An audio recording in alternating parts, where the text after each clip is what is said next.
Welcome to the 11th edition of RightsCon. My name is Melissa Chan, and I'm a journalist that looks at democracy, human rights, and the rise of authoritarianism. I'll be in the studio all week speaking to just some of the participants, some of the many thousands of participants of RightsCon, including politicians, policymakers, activists, and even creatives. For the first person in the studio, though, we have somebody from Access Now, Nikki Gladstone, director of RightsCon. Basically, without Nikki, there would be no RightsCon.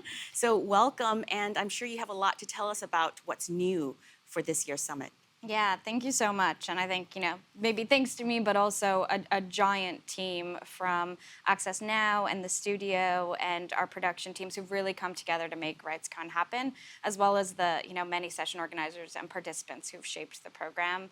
We're really excited this year to be bringing this studio.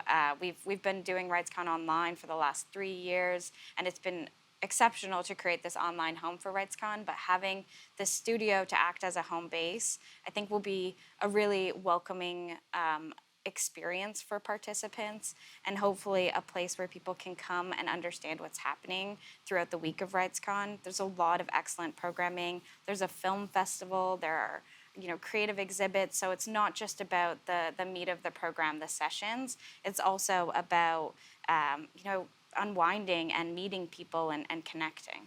Yeah, because we've just gone through the last 2 years of this pandemic, and it's been hard. And for some people in parts of the world, they're entering a post-pandemic world, but for many others, they're still under lockdown, or they still can't really go out. They certainly can't travel to a summit. So you have this hybrid and this fantastic studio that's my home, but everybody's home over the next week. I mean, it took you a year, right, to plan all this?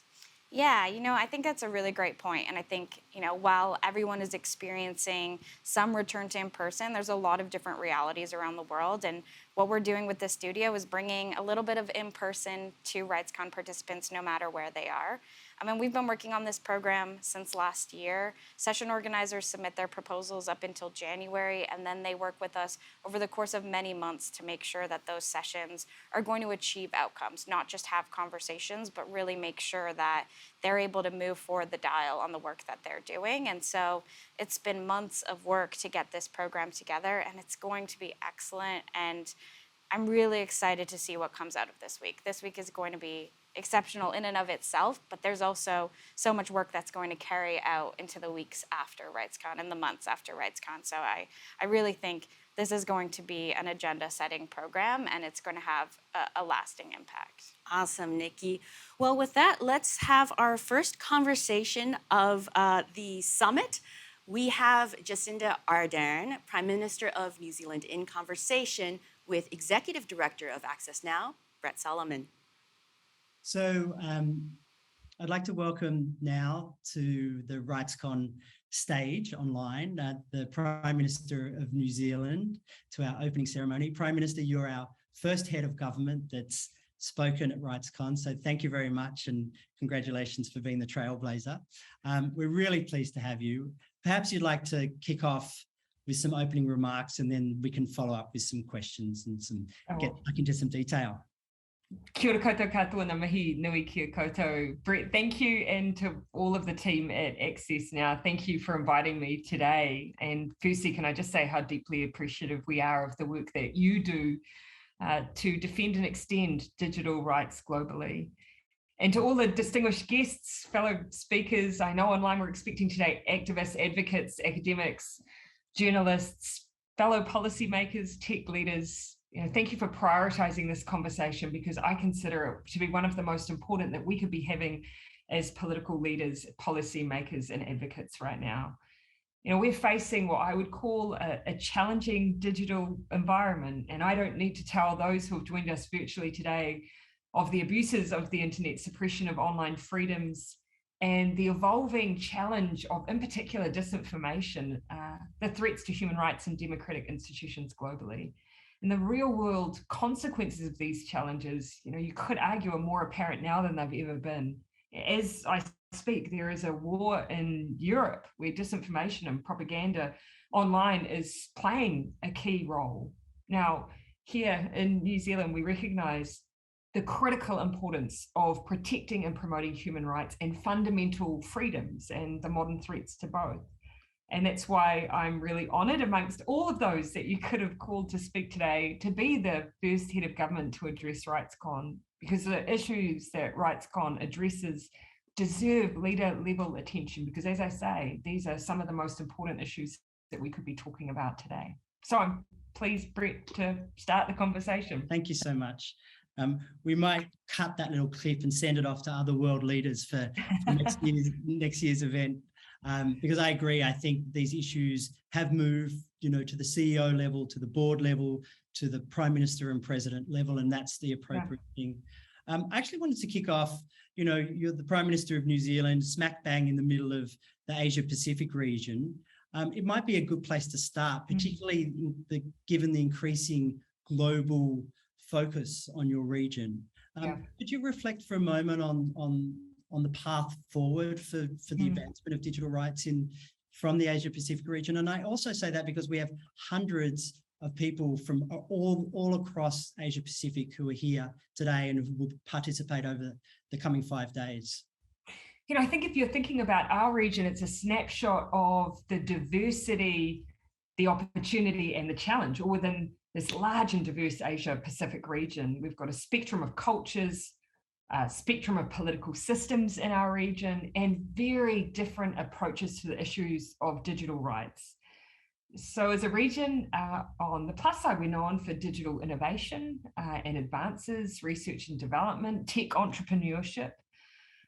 Such openness and innovation, though, does not always translate to robust protections of digital rights. Right. So you can see that play out in some parts of our region. If I was to give an example, Myanmar, that's a stark example with the erosion of rights online and offline, including freedom of expression, media freedoms, and democratic rights are playing out every day.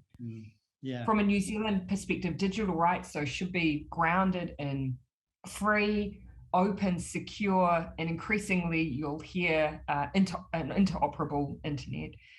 And in this context, we really welcome and have signed up to the Declaration for the Future of the Internet, which was launched in late April. Yeah. But I think what's fundamental to us is in all of these challenges that we face as a region to think about a multi-stakeholder approach to internet governance, which is embedded in the declaration.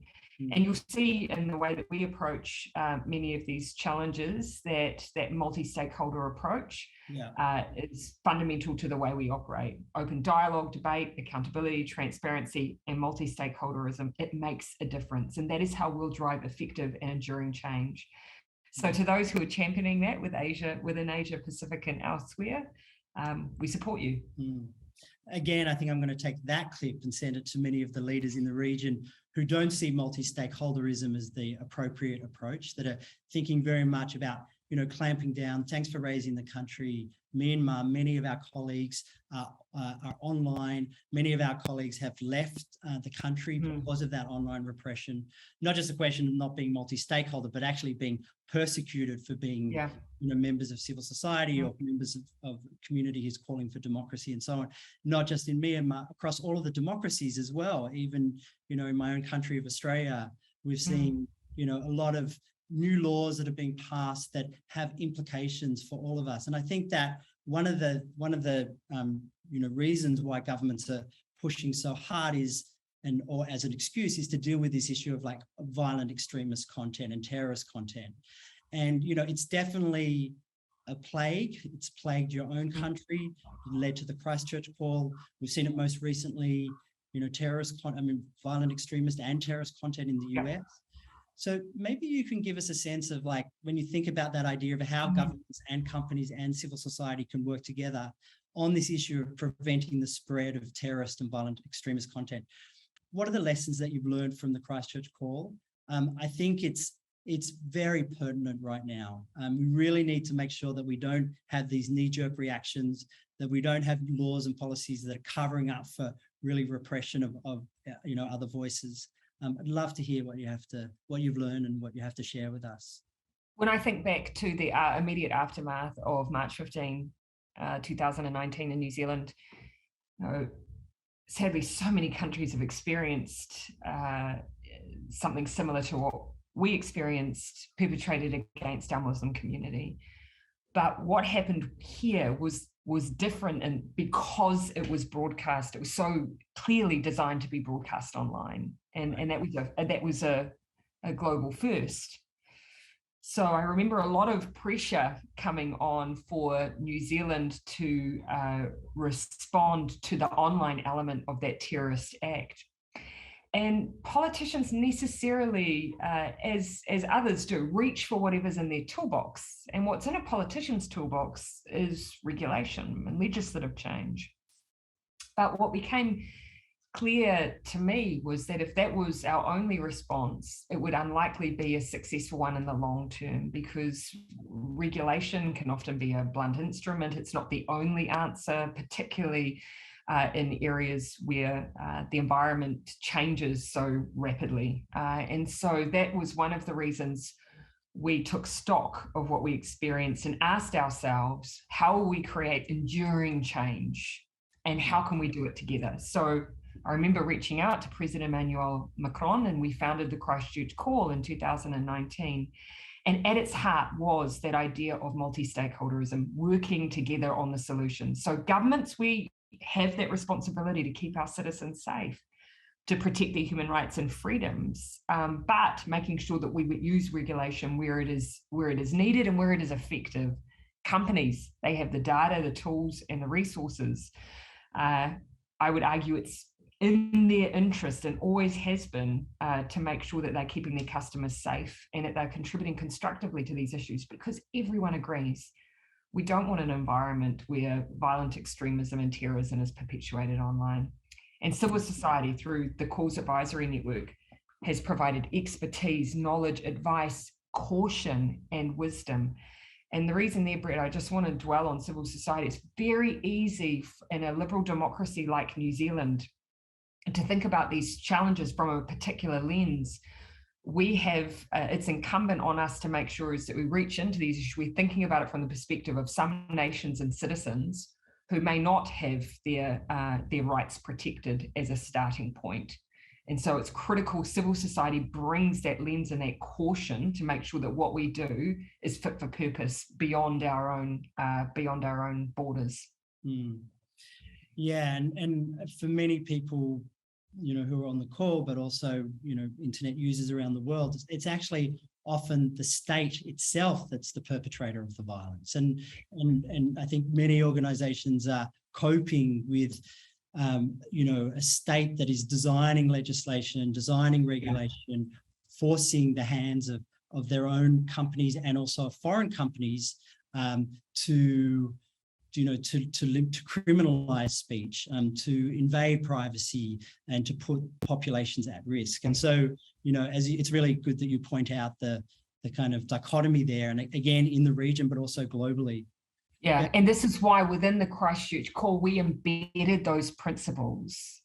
And so, although it was a reaction to a horrific terrorist attack, we at the same time acknowledged that in our response, we needed everything that we did to be embedded around free, open, and secure internet. So we have now, at my last count, we have 55 government supporters, and in the onboarding process, we apply this lens as well. Yeah, no, that's great. And I think the other piece, of course, that you mentioned is the role of the company, and we, as Access Now, but also many organizations around the world, have been pushing the companies to understand how content and information is weaponized, and how important it is to have language, to understand the language in which hate is expressed. We've dealt with this in Ethiopia, in Myanmar, in India, across the globe, and to allocate the proper resources, not to just have the algorithm, but to have proper human resources, which has, labor implications as well, but, have proper human resources that are allocated to this issue, because we know it's not going away. And also the technologies are changing. And I actually wanted to ask you in the context about the metaverse, and there's been a lot of conversation about what is this next generation of technology? What is this next generation of decentralized internet, Web3, etc. There's a lot of buzzwords, but like, how are you thinking as a government when you think about these new technologies in terms of regulation or in terms of innovation or in terms of setting guardrails? And that's a great way to express it, whether it's called, Web 3.0 or metaverse or something else entirely. The changes we're seeing, or the new ways of interacting online, is upon us, and it's moving very, very quickly. And this offers opportunities that perhaps many would have only previously imagined, but as with all new technologies, it will also present new manifestations of risk. And so we need to think about both the set of challenges to protection of rights, which we need to better understand, but we also need to anticipate the issues that we might encounter instead of reacting further down the track. And that work should be underway now rather than after, because that risks realized harm. And we've also learned through experience, as you and I were discussing, that retrofitting solutions is so hard. And much of what we've experienced around the Christchurch call are attempts to retrofit solutions. And so this is a time for stakeholders, and as I've already expressed in my view, a multi-stakeholder approach on the topic. It's a time to hear from technologists who are creating and living already in this world, the policymakers navigating these issues, lawyers, academics, and activists. We need to be working collectively now. And that means co-development and co-design, not just consultation, because these issues are upon us. The one thing I would also add is that from government's perspectives, whilst policymakers are very much in this space, I think governments, for by and large, will still be grappling with retrofitting the environment we're in now. And it does mean that there's perhaps not as much thinking going into the what next as there needs to be. I think we in civil society are finding that, like, we're dealing with the long tail, like, we're working on the AI Act in the European Union context, but at the same time, we're also meant to be like on quantum computing, which is 5 or 10 years away. It seems to be 5 or 10 years away for the last, 30 years. But this idea about how do we actually preempt, how do we avoid the next need for the Christchurch call? Because in the metaverse, we actually, or whatever, is yet to come, we have the proper frameworks in place. So I have one other question, if that's okay, which is related to the algorithmic recommender systems. I know that New Zealand's been looking into this. How are you engaging with the private sector on this? And any lessons or any wisdom from this topic? You'll see that right from the beginning of the Christchurch call to action, we saw algorithms as key to the work that we need to do as part of the Christchurch call. And there were a couple of areas that we really did prioritise straight off the bat. The role of the GIFT-CT, the crisis response protocol, all which have made a difference. But we're now really turning our minds to the issue of algorithms. Now, this is a harder space, but interestingly, whilst some might argue that this comes at it from perhaps a lens around a challenge to free speech, I would argue that in an environment where almost everything is curated, it's really important that users have visibility of that curation and they make informed choices about their environment. So I come at this from a users' rights approach as well. And so in the spirit of a free, open and secure internet, there is a need for improved transparency and at the same time, a much clearer understanding of the outcomes of algorithmic processes. So this is where we see online service providers, they have a responsibility. They develop and curate these processes. And where we see outcomes that lead to identifiable harms, they have a responsibility to change course and develop solutions. So this is the next frontier, really, for all of us. We're coming in with a constructive spirit. We've always said we respect the protections around proprietary tools. That's been built into the call. But let's make our starting point transparency and research that enables us to see these impacts, and then that will help us develop collectively the solutions that are needed. Yeah, I mean, thanks for raising that. And I do think that, we've often said that the algorithm is the black box. The issue of, coming back to this issue of like, content and propagation of violent content, like how it gets picked up by the algorithm, how we as users don't necessarily know why that happens, that sort of content ends up in our feed and then gets retweeted and reposted and so on. And sometimes the providers can't tell us why either. And Yeah. this becomes extremely problematic from a policymaker's perspective. We can see sometimes that we have a problem, but we can't necessarily tell you how we got there. How do you define a solution in that environment? So let's begin with transparency and just get around the table to work on those solutions together. Yeah, and I would say allied to transparency is ensuring that the human rights framework is embedded into the algorithm, because we can have transparency of poor process and poor outcomes and poor algorithms. We want actually the human rights framework embedded, which is probably a good ending point for this conversation, even though I'd love to talk with you for the whole full hour of the opening ceremony. We've got lots of great content coming forward, and we've got over 500 sessions throughout the week. Hopefully you'll have some time to dip in. I know some of your team will be at RightsCon, but any final parting words that you'd like to convey to the delegates that are here for the opening of RightsCon in its 11th edition? Thank you, Brett. To close, my words would be simple, and it's just simply to say thank you, ngā mihi nui kia koutou katoa, from us here in Aotearoa, New Zealand, for the critically important work that you're doing. It is critical. And this particular juncture that we're at now, more than ever, it's so important that we work together. And I see all of you as being playing a critical role. We all have to be at the table. We won't find the solutions otherwise. Thank you so much.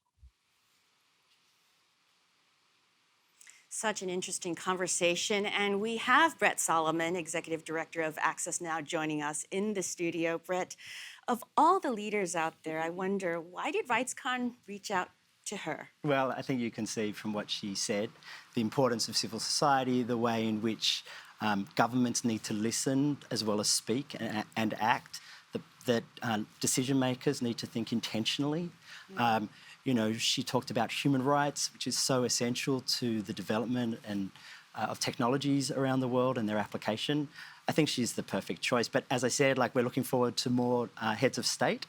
We've got 64 governments attending RightsCon this year. So there's a lot of heads of state to attend and to participate and to listen to this community, which is so vital. So interesting. And of course, I know that RightsCon really wants to impress on everyone that diversity of events that's going to be happening over the next week. And what better way to do that by starting out with some music. RightsCon is so excited to present to you Amel Matlouthi. She is a Tunisian musician, and many of you may remember her from over a decade ago when one of her songs became an anthem for the Tunisia Revolution. Yep. And again, so excited. Her latest album came out in the last 2 years, and we present to you Amel Matlouthi. Hi, everybody. Welcome to RightsCon, the world-leading summit on human rights in the digital age. I'm very happy to be here to share some of my music and my words with this community. I chose 2 very significant songs from my repertoire, 2 songs that represent a lot of hope and freedom. To me, in a world like the world we're in today, a world where human life is less worth than profit, human life is less worse than political greed, in a world where oceans are full of oil and plastic, in a world where our forests are burning, our planet is heating, and our children, men and women, drown at sea trying to reach an impossible coast to dream for a better future. I think in this world, the best we have is art and music to light our path and fill it with hopes and dreams and freedom and truth, so that maybe we could build a better and more beautiful tomorrow.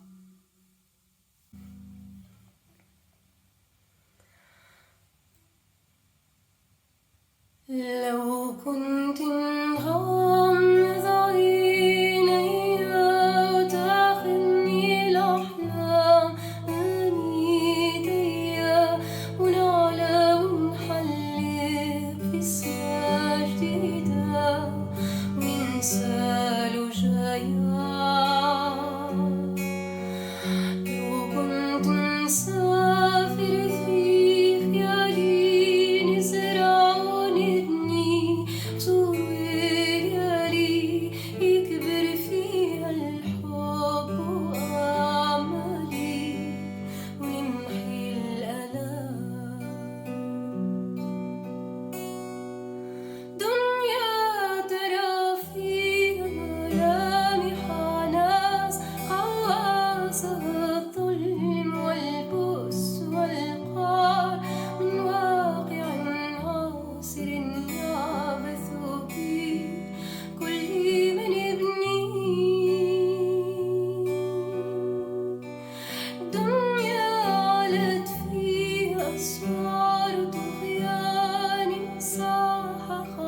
And some of you may also remember that Amel Mathlouthi performed at the Nobel Peace Prize ceremony in 2015. That's when the Tunisia Quartet won that honor. Of course, that group, the team of rivals that helped shore up the young democracy at that time.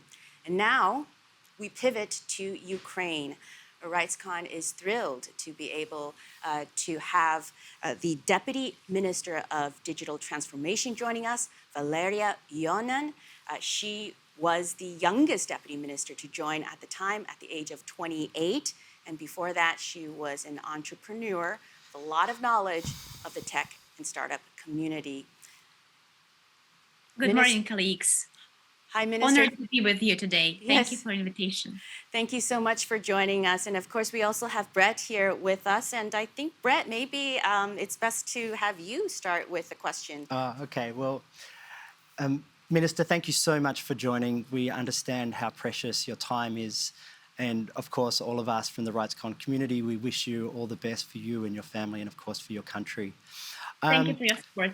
I wanted to ask you, I think this is really the first time that the world has woken up to the power of technology and its impact on combat and conflict, from AI to disinformation to cyber attacks. Can you give us a sense of how important tech is to your efforts to both respond to the attack and also, hopefully, also to achieve peace? Thank you. So, as we continue to repeat, modern war needs or requires modern solutions. From the first day of war, we realized that we needed to come up with a completely new strategy to counter Russian military aggression. It is also very important to understand that this is the war between past and the future. The past is full of military equipment, clumsy tanks, and outrageous lies. And the future is about technology. Therefore, the new military strategy must include new digital solutions. And I would say that our Ministry of Digital Transformation of Ukraine, did a lot of homework prior to the war. And by homework, I mean since the establishment of the ministry in September 2019, we started to develop a digital infrastructure that would help to build a digital state. So only in 2.5 years, we've covered 97% of Ukraine with high-speed fixed internet. We started a tech educational reform, and almost 2 million of Ukrainians went through a basic digital literacy program. We've started the reform of cyber sector, which has contributed a lot to our cybersecurity. And of course, we were developing digital public services. So in 2020, we've launched DIA mobile application, which is now used by 17 million of Ukrainian people. Right. And we have also developed a special web portal, DIA, so our citizens can get access to electronic documents, digital signature tools, and over 80 governmental services online. And this altogether became really a solid basis for Ukrainian resistance on cyber frontline. And when the war started on the 24th of February, we had to adjust our work really very quickly. And those previous achievements with building DI ecosystem, with building digital infrastructure, really helped us a lot. Because after taking some time, and by some time I mean a couple of days, Right. To find some safe places, we continued to develop new services Minister? in DI application. For example, Minister? we have developed very quickly the service, which is an assistance to the army, which is an opportunity to transfer funds to the army, or an e-support program, which is a financial assistance for people from regions where Minister, if I can interject. Yeah. And- Can I interject a little bit? Because you've talked so much about the information gathering, but there's always, of course, a double-edged sword with this kind of technology. Collecting data about the citizens, for example, worked very well in peacetime, but then in wartime, there's always the danger, for example, that an opponent, the Russians, would get information and data on the citizens. So how have you dealt with that? And if I may also add, one thing we're particularly curious about is we've been reading that the Ukrainian government has used the services of an American company, Clearview AI. One of the primary reasons has been to ID dead, killed Russian soldiers in order for your government, for people to inform the next of kin. Now, I can well imagine that for humanitarian reasons, that is a good thing. But of course, whenever we use technology, it's very complicated. One question, for example, is what if you ID the wrong person? And so you just mentioned that you had to make a lot of decisions on a lot of things in a short amount of time. And I wonder what kind of ethical questions were you considering with both Clearview AI use and also, as you said, the data, protecting the data of Ukrainian citizens? Yes, thank you. Very, very important questions.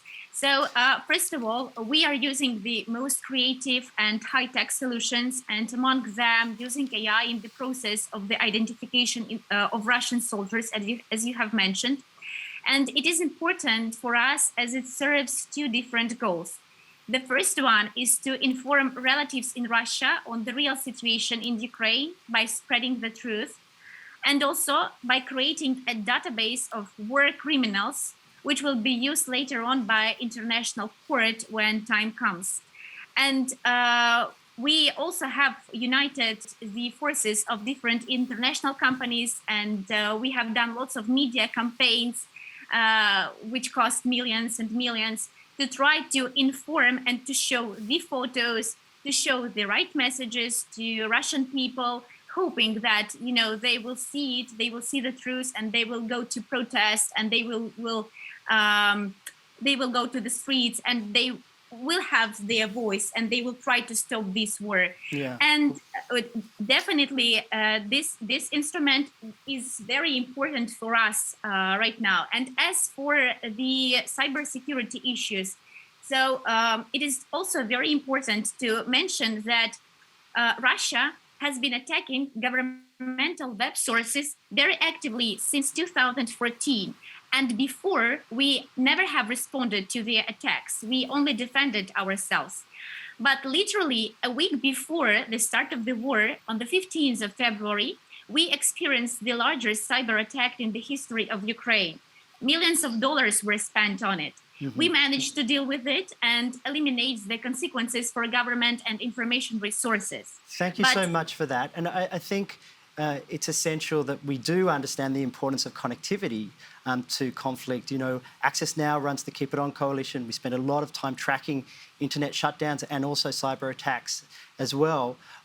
Your minister requested that the Russian internet be, broken off from the international internet. And, this idea about how do not just Ukrainians, but also how do Russians oppose the war, and how do they connect with, to show that there's actually disagreement with Putin. How important do you think connectivity is for Ukraine, but also for the citizens of Russia? I know it's a difficult question, and I don't mean to put you on the spot, but I think one of the things that's really clear here is that often human rights are the first victim of warfare, whether it be the right to privacy, the right to freedom of expression, the right to association. And so, as we enter into this whole new field, this whole new realm where technology is an essential part of conflict and an essential part of war, how do you feel that, how do we protect rights in this context? Well, you see, I think that you cannot put these two questions together in one. The thing is that we have a wartime now here. So there is an aggressor who is literally killing our people, raping our women. And I know this conference is not about this, but since you're asking about the importance of human rights and connectivity, I can't just not mention it. So we have an aggressor, and I think that the policy in the wartime and in the peaceful time should have a difference. Mm-hmm. Because when you have an aggressor, you have to defend yourself with all possible measures. Of course, it is very important to to do everything under the convention statutes, of course. But nevertheless, the first thing is to defend our people with all possible ways. Yeah, I appreciate that. I think, many of us, there are many conflicts happening around the world. Obviously, Ukraine is very much on the agenda. I think people who are experiencing both hot and cold conflicts are seeing the role of technology, are seeing the kind of trade-offs that have to happen. Of course, we appreciate the situation in Ukraine. You know about it much better than we do. I want to also acknowledge, as I say, many of the other conflicts that are taking place around the world, because I think that, and we're going to hear from a few of those folks later. Yeah. Well, Minister, thank you so much for joining us. We are very, very grateful for your time. Thank you. Thank you.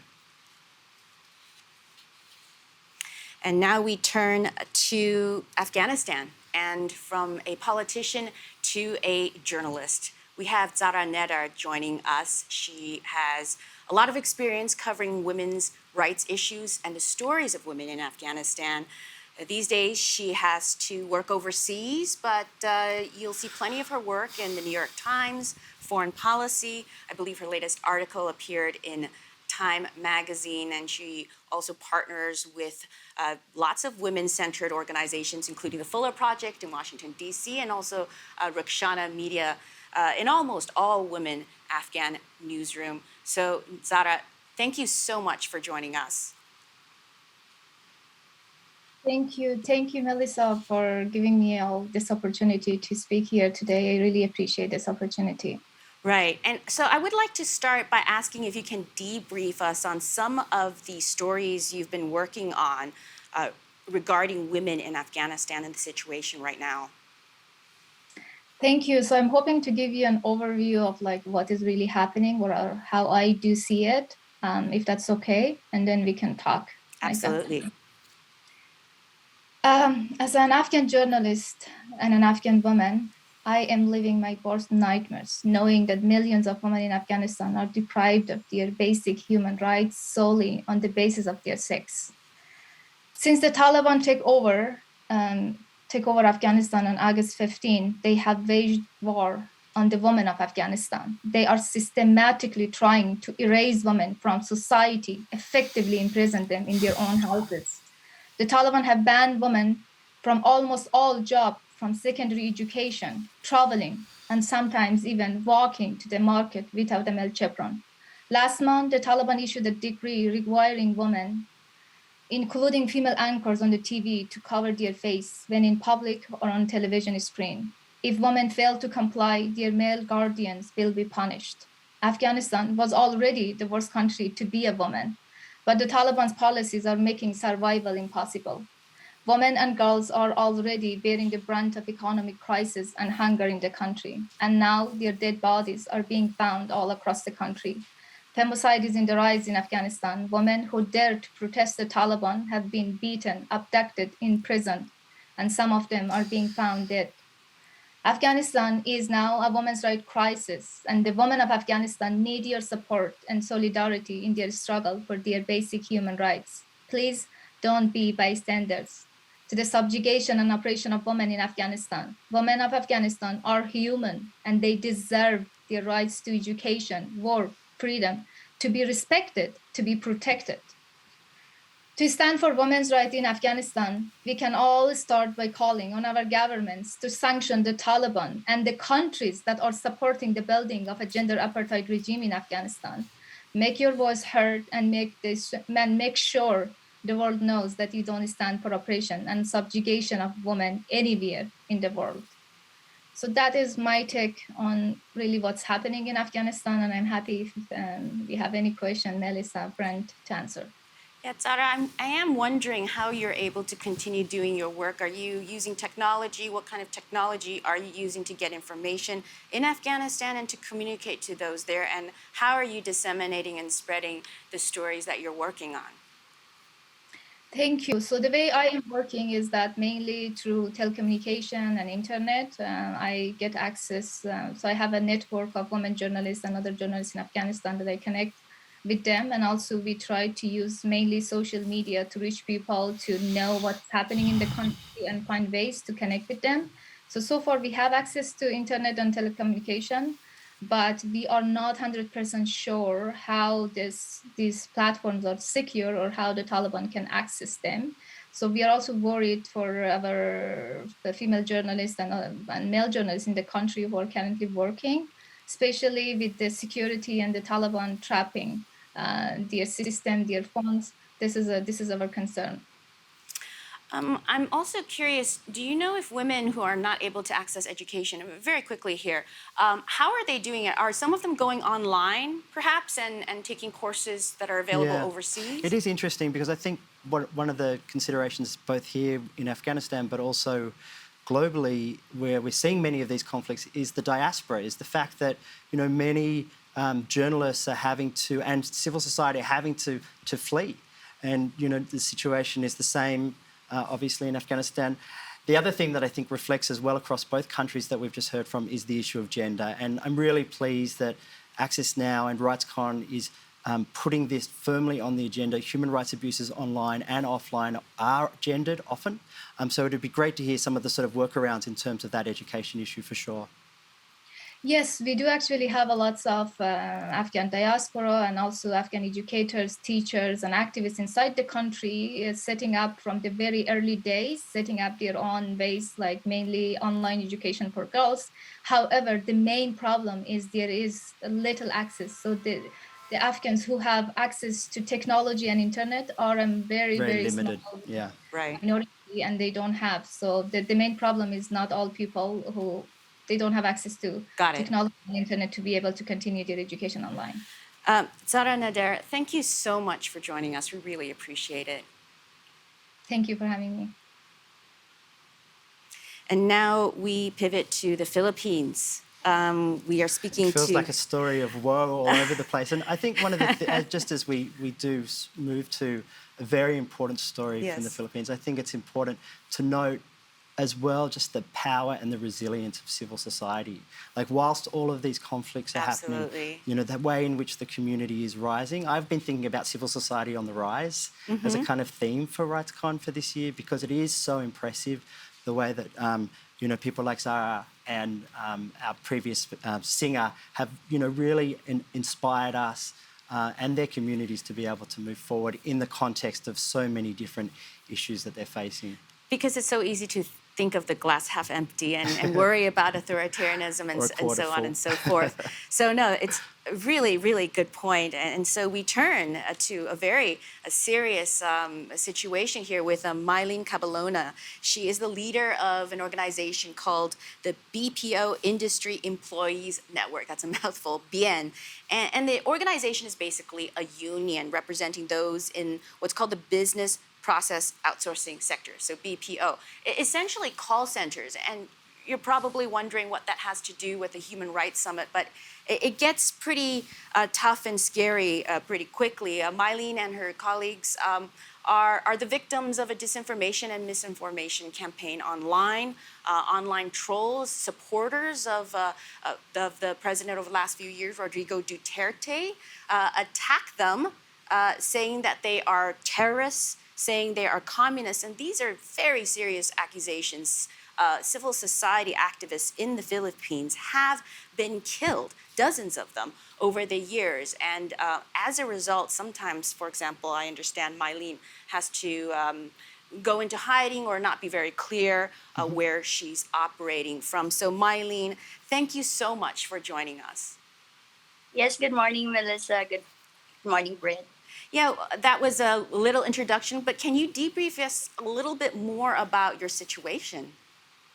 Yeah, I actually have a short briefer if you'd like, so you'd have an idea as to what's going on in the country. Absolutely. And with us.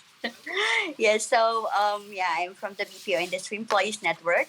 We're call center employees. We have come together to claim our rights and uphold our welfare. We have formed the biggest organization in our sector, the BPO Industry Employees Network, or BIEN.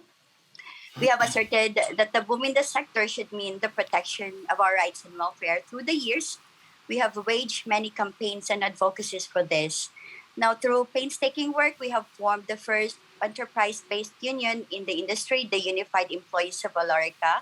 We have also conducted widespread consultation to come up with the BPO Workers Welfare Act and have it filed in the Philippine Congress. We have also worked with the BN's affiliation with the UNI Global Union to strengthen solidarity to our struggle.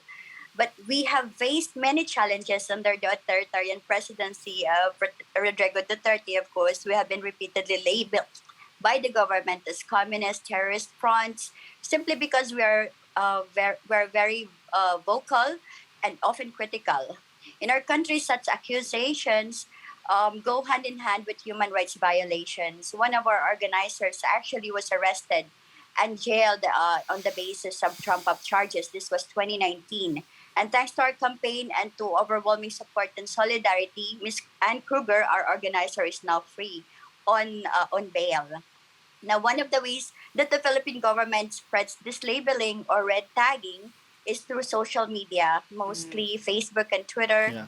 Numerous Facebook accounts and pages have been spreading these dangerous and deadly lies to the public, together with other messages that poison public discourse and eliminate democratic discourse in favor of the government.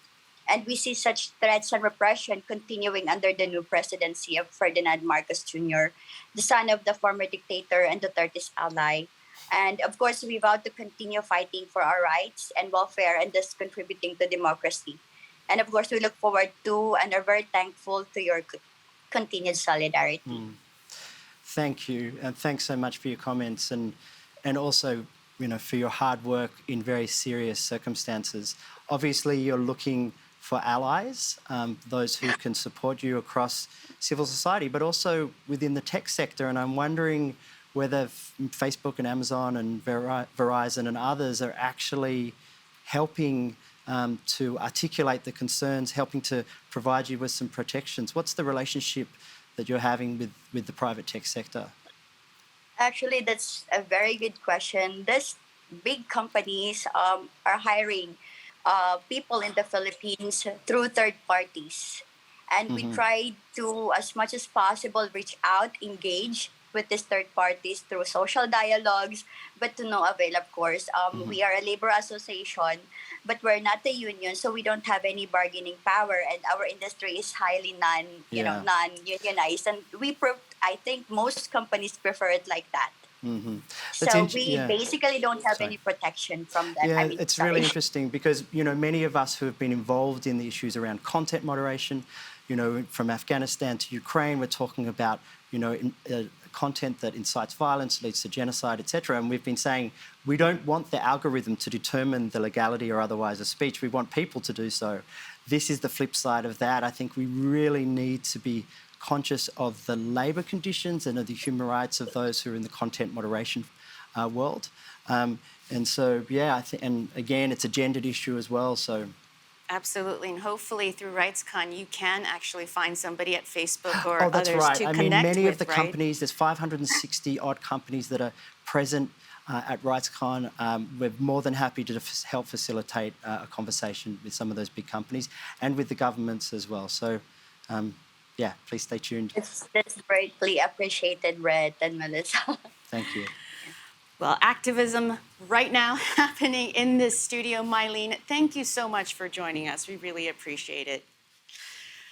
Well, Brett, that was the last interview of the opening ceremony. I know that we've kind of ricocheted around the world, zoomed in to Afghanistan, Ukraine, New Zealand, the Philippines. Where's next? Well, I think, there are so many sessions throughout the week that are focused on particular countries. Many of the issues are across regions, across sector groups, etc.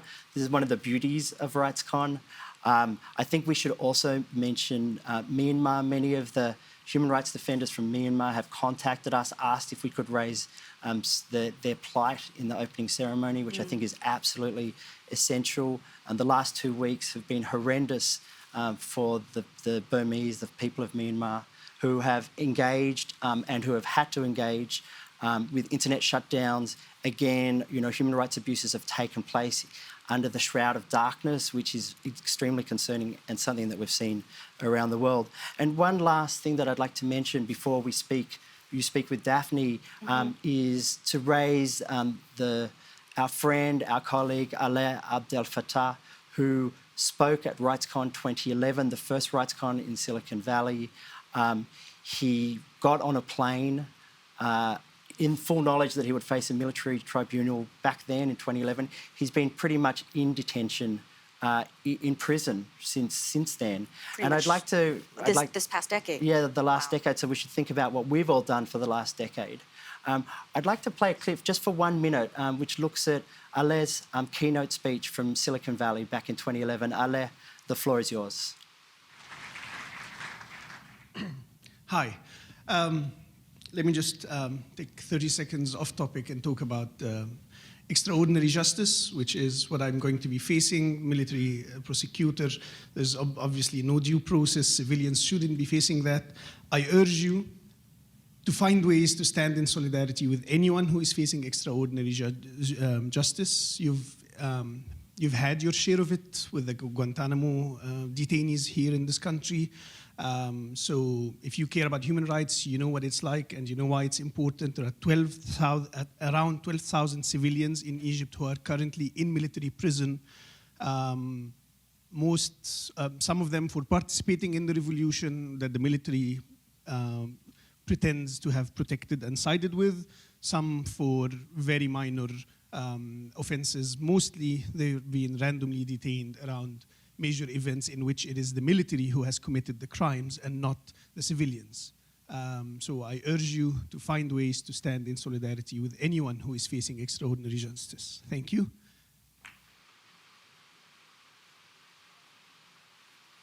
Yeah, and you can see what a beautiful, powerful, and important actor, blogger, software developer that he is. But two things have changed since then. One, in the last year, he's become a British citizen through his mother. And secondly, Alaa is also on a hunger strike. I think he's on day 66, which is extraordinary. We've met with his family has met with the UK Foreign Office to try and gain consular access, which the Egyptian government is currently denying. And we have also met with the Foreign Office, myself actually 2 weeks ago in London. They have been working to try to get access and for him to be released. And we call upon the UK Foreign Office to continue in its efforts at its highest levels, not just to have him released, but also at this point, I would say, to save his life. So thanks very much. And what can the RightsCon community do? There's actually a petition and a campaign up on the top left-hand corner of accessnow.org where people can actually respond to this crisis. And the reason why we raise Alaa every year, it's not just about him. It is about the thousands of people for whom speech has been criminalised, whether they be detained or otherwise. Well, thank you so much, Brett. So we will now turn to Emel Mathlouthi and another song and performance from her.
أنا حر كلمتي حرة أنا حر كلمتي حرة ما تنساش حق الخبز وما تنساش زرع الغصة وما تنساش خاين الريح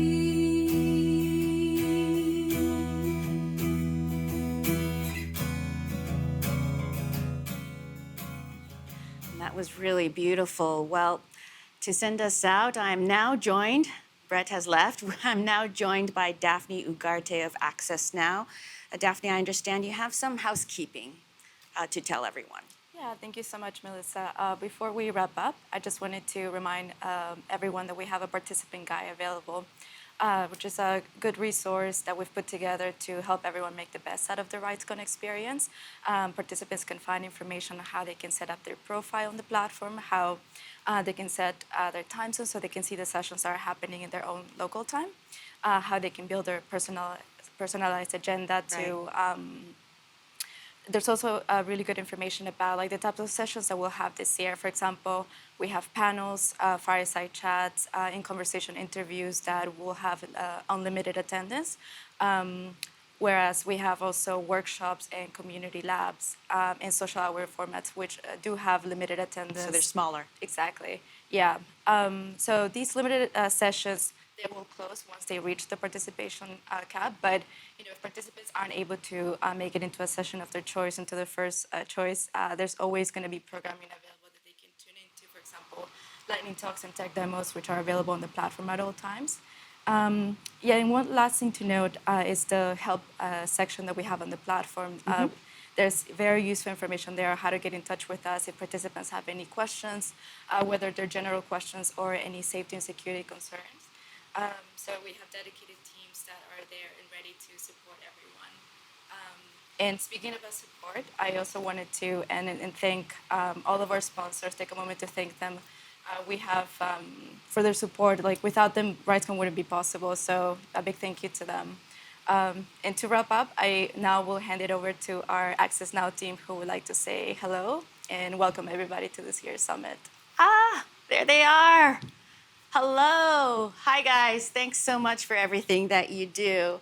And with that, we conclude the opening ceremony. I have a program preview coming up, and in the next 15 minutes, the first sessions begin. Thank you so much for joining us, and stay engaged.